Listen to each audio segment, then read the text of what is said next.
Sense and Sensibility by Jane Austen. Chapter 1.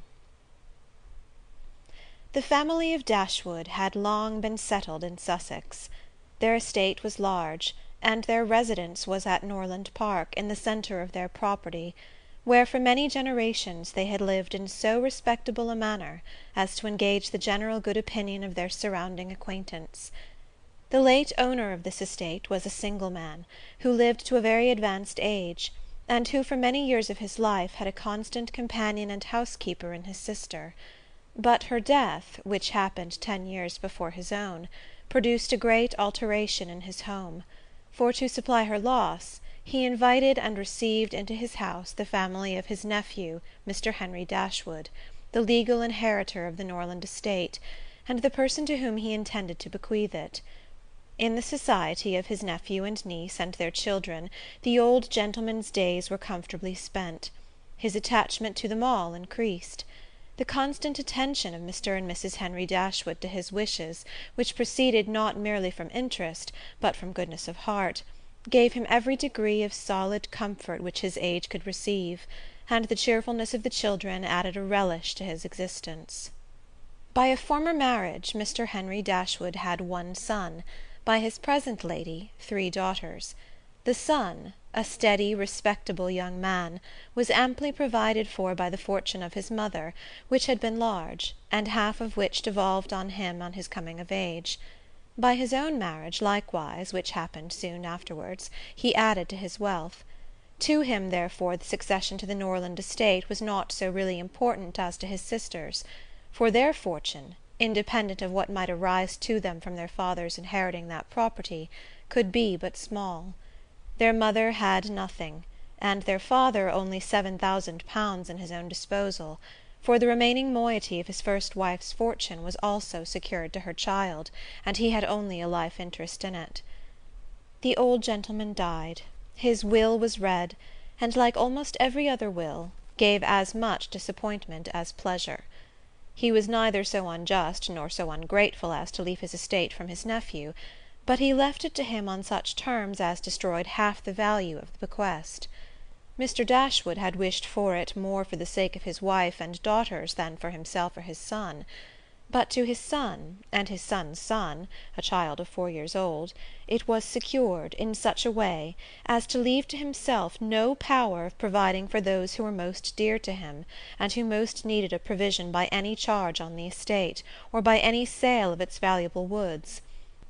The whole was tied up for the benefit of this child, who, in occasional visits with his father and mother at Norland, had so far gained on the affections of his uncle, by such attractions as are by no means unusual in children of 2 or 3 years old, an imperfect articulation, an earnest desire of having his own way, many cunning tricks, and a great deal of noise, as to outweigh all the value of the attention which, for years, he had received from his niece and her daughters.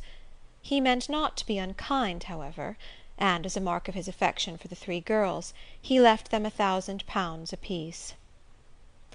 Mr. Dashwood's disappointment was, at first, severe, but his temper was cheerful and sanguine, and he might reasonably hope to live many years, and by living economically, lay by a considerable sum from the produce of an estate already large, and capable of almost immediate improvement. But the fortune, which had been so tardy in coming, was his only 1 12-month. He survived his uncle no longer, and £10,000, including the late legacies, was all that remained for his widow and daughters. His son was sent for as soon as his danger was known, and to him Mr. Dashwood recommended, with all the strength and urgency which illness could command, the interest of his mother-in-law and sisters. Mr. John Dashwood had not the strong feelings of the rest of the family, but he was affected by a recommendation of such a nature at such a time, and he promised to do everything in his power to make them comfortable. His father was rendered easy by such an assurance, and Mr. John Dashwood had then leisure to consider how much there might prudently be in his power to do for them. He was not an ill-disposed young man, unless to be rather cold-hearted and rather selfish is to be ill-disposed, but he was in general well respected, for he conducted himself with propriety in the discharge of his ordinary duties. Had he married a more amiable woman, he might have been made still more respectable than he was.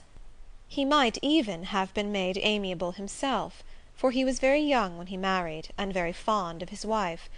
But Mrs. John Dashwood was a strong caricature of himself, more narrow-minded and selfish. When he gave his promise to his father, he meditated within himself to increase the fortunes of his sisters by the present of £1,000 apiece. He then really thought himself equal to it. The prospect of £4,000 a year, in addition to his present income, besides the remaining half of his own mother's fortune, warmed his heart, and made him feel capable of generosity. Yes, he would give them £3,000. It would be liberal and handsome. It would be enough to make them completely easy. £3,000! He could spare so considerable a sum with little inconvenience. He thought of it all day long, and for many days successively, and he did not repent.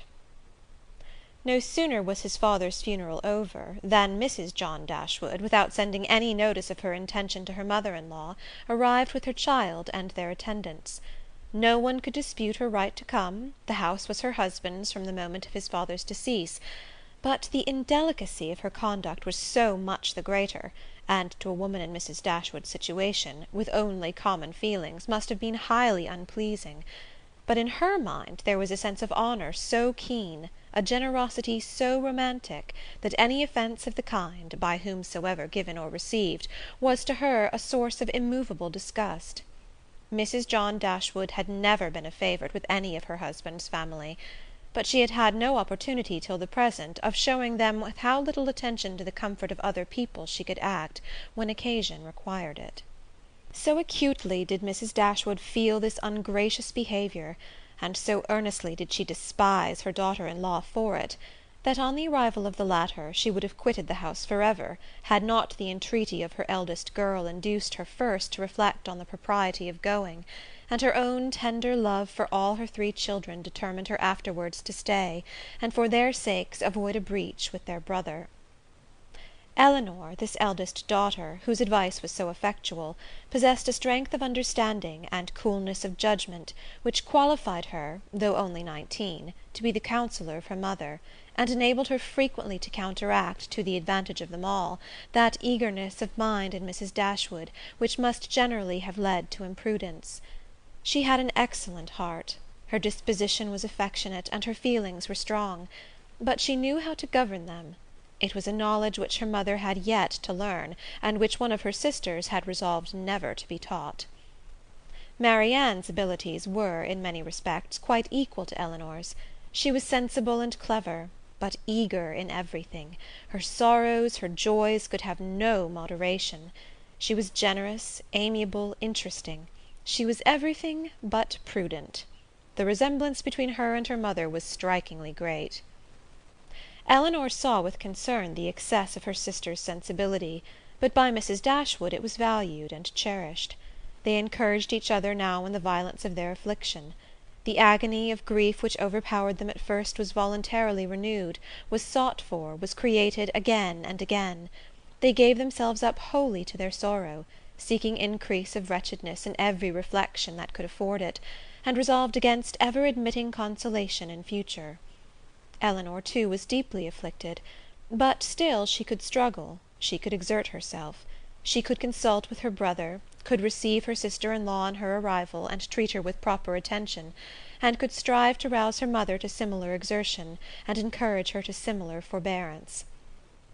Margaret, the other sister, was a good-humoured, well-disposed girl, but as she had already imbibed a good deal of Marianne's romance, without having much of her sense, she did not, at 13, bid fair to equal her sisters at a more advanced period of life.